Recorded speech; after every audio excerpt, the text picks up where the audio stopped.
वो टॉन्ट मार रहे हैं, इसलिए मार रहे हैं क्योंकि वो जानते हैं कि सरकारी इंजेक्शन से मौतें हुई हैं। जब चोरी पकड़ी जाती है तब मंत्री की भाषा बदलती है। कोटा में जो मौतें हुई वो नकली दवा के कारण हुई, इन्होंने मान ली, लेकिन अब ये दबाने में लगे हुए सारे मामले को, और सिर्फ वोट लेने के लिए हिंदू मुसलमान करके दवा में भ्रष्टाचार कर रही है, स्मार्ट मीटर में भ्रष्टाचार कर रही है। सर, ये चिकित्सा मंत्री गजेंद्र सिंह खींवसर का जिस तरीके से बयान सामने आया है, वो कह रहे हैं कि अपने प्रिंसिपल को कि जो गर्भवती महिलाएं आई थी वो क्या नास्तिकूती आई थी, किस अवस्था में आई थी, तो उनके इस बयान को किस प्रकार से देख रहे हैं आप? चिकित्सा मंत्री गजेंद्र सिंह खींवसर और मुख्यमंत्री भजनलाल शर्मा की आत्मा मर गई।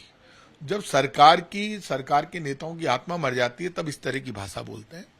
राजस्थान में परंपरा है, जब कोई भी महिला डिलीवरी के लिए जाती है हॉस्पिटल तो उसको गीत गाकर विदा किया जाता है। तो वो टॉन्ट मार रहे हैं, इसलिए मार रहे हैं क्योंकि वो जानते हैं कि सरकारी इंजेक्शन से मौतें हुई है, और उन्होंने खुद ने ये माना है कि उनका जो इंजेक्शन है उसमें पानी था, ऑक्सीटोसिन नहीं था। खुद मंत्री ने माना है। उनकी जो अधिकारी है वो कह रही है नहीं, उसमें इंजेक्शन में पानी तो था, लेकिन मौत का कारण वो नहीं। मतलब वो खुद ये मान रहे हैं, उनके अधिकारी, ड्रग कमिश्नर और मंत्री ये मान रहे हैं कि जो सरकारी इंजेक्शन आ रहा है खरीद कर उनके अधिकारी ला रहे हैं वो जहर है।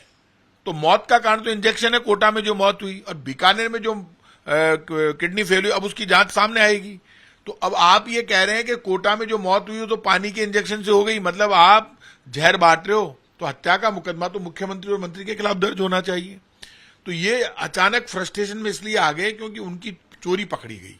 जब चोरी पकड़ी जाती है तब मंत्री की भाषा बदलती है। तो मंत्री इस बात को जानते हैं कि दवा में भ्रष्टाचार हो रहा है, दवा की खरीद में आप पैसे खा रहे हो। तो मुख्यमंत्री भजनलाल शर्मा या चिकित्सा मंत्री की बिना मर्जी के तो कमीशनबाजी हो नहीं सकती दवा खरीद में। तो आपको जवाब तो देना पड़ेगा। अभी ये कह रहे कोटा की दवाई दुकान से लाए थे, तो दुकान भी तो सरकार के अंडर में आती है, तो दवाई तो तुम खरीद कर लाए ना। आपके अधिकारियों को आपको पता नहीं है क्या? पहले कब सिरप से डेथ हुई तब भी हमने कहा था कि आप दवाइयों में भ्रष्टाचार हो रहा है। ये भ्रष्टाचार की दवाई है जो दवाई की बजाय जहर का काम कर रही है, इसलिए किडनी फेल हो गई बीकानेर में महिलाओं की। और जो मंत्री की भाषा है वो साफ दर्शाती है कि दवा में भ्रष्टाचार हो रहा है। जब भ्रष्टाचार की पोल खुलती है और सरकार की जिम्मेदारी सामने आती है तब मंत्री गलत बयान देते हैं, इसलिए मंत्री ने गलत बयान दिया है। आपको नहीं लगता क्या कि बौखलाहट मंत्री की इसलिए आई है क्योंकि कोटा में जो मौतें हुई उसके बाद सरकार ने कहा कि हम कोटा, दिल्ली, विभिन्न स्तरों पर जांच करवाने, उसके बाद भी महीना भर होने को आया, अब तक कोई सरकार के पास वैलिड जवाब नहीं है। और बीकानेर में जब केसेस सामने आ गए तो कोटा को लेकर ड्रग कमिश्नर का बयान अलग है और मंत्री का बयान अलग है। कोटा में जो मौतें हुई वो नकली दवा के कारण हुई, इन्होंने मान ली, लेकिन अब ये दबाने में लगे हुए सारे मामले को। बीजेपी सरकार के साथ दिक्कत है, डबल इंजन की सरकार, चाहे वो केंद्र की सरकार हो चाहे राज्य की सरकार हो। जब भी सरकार, बीजेपी के नेता, मंत्री, मुख्यमंत्री फंसते हैं भ्रष्टाचार के, तो उन मामलों को दबाया जाता है और दबाकर, और ये साफ कोशिश करती है बीजेपी, देखो हम तो ईमानदार हैं, हम तो। अरे तुम दवाइयों में जहर बांट रहे हो, दवाइयों में कमीशनबाजी के चक्कर में जहर के इंजेक्शन लगा दिए लोगों को। कोटा में महिलाओं की डेथ हो गई और बीकानेर में कितनी महिलाओं की किडनी फेल हो गई, वो जिंदगी और मौत से संघर्ष कर रही है। तो ये बीजेपी का दोहरा चरित्र है और बीजेपी के साथ दिक्कत ये है कि देश को समझना पड़ेगा। बीजेपी का चाल, चरित्र और चेहरा भ्रष्टाचार का है, धोखे का है, और सिर्फ वोट लेने के लिए हिंदू मुसलमान करके दवा में भ्रष्टाचार कर रही है, स्मार्ट मीटर में भ्रष्टाचार कर रही है, राजस्व विभाग में कर रही है, खेत में कर रही है। किसान, गरीब, मजदूर, विद्यार्थी सब परेशान है। यदि कोई खुश है तो बीजेपी के नेता खुश हैं। 12 साल का जश्न मनाया जा रहा है और राजस्थान में मौतें हो रही है नकली दवा और नकली इंजेक्शन से, सरकारी इंजेक्शन से। ऐसे में सरकार को 12 साल के जश्न के सब प्रोग्राम रोककर और व्यवस्था संभालनी चाहिए अस्पतालों की।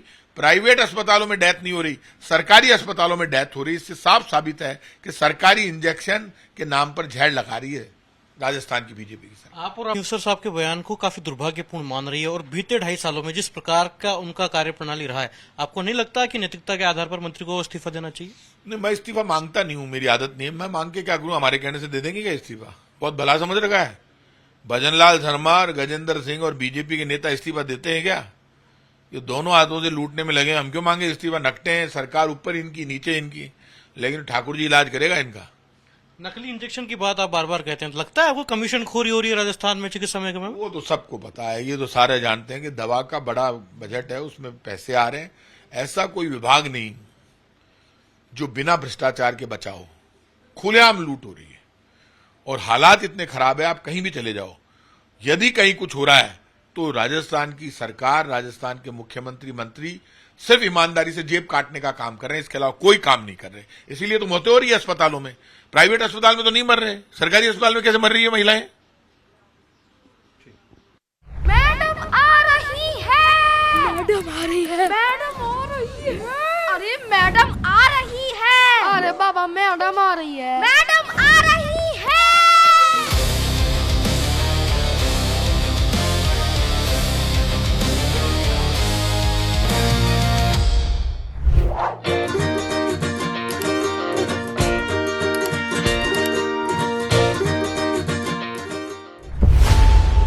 खबरों की रणभूमि में यहां शोर नहीं सोच लड़ती है, जहां शब्द नहीं फैक्ट्स वार करते हैं और हर सवाल खोलता है सच की नई परत।